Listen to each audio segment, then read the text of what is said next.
makakamtan. Kaya habang maaga, Mag-aral ng siyensya sa teknolohiya. Alam nyo, kaming mga isda ay may iba't ibang paraan para maipanganak ng maayos ang aming mga anak.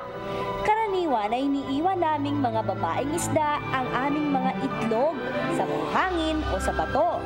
Tapos, lalapit na lang ang mga lalaking isda para iwanan naman ang kanilang sperm doon. Pero kadalasan, silang mga lalaki ang siyang nagbabantay hanggang lumabas sa mga itlog ang mga anak namin.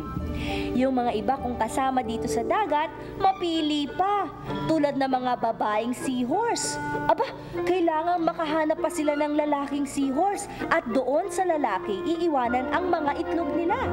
Kasi ang mga lalaking seahorse ay mayroong pouch sa harap nila. Parang mga kangaroo. Sa pouch na ito lumalaki ang mga baby seahorses. Tapos yung mga bitterling na yan, hindi manganganak kung wala mga muscles o yung tinatawag nating tahong. Iniiwan ng babaeng bitterling ang kanyang itlog sa loob ng tahong. Tapos nun, iniiwanan naman ng lalaking bitterling ang kanyang sperm sa loob rin ng tahong. Bale, sa loob ng tahong lumalaki ang mga bagong silang na bitterling.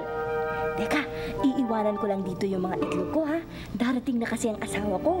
Gusto ko kasi naming magkaroon ng 1,000 anak eh. Ladong makakamtan.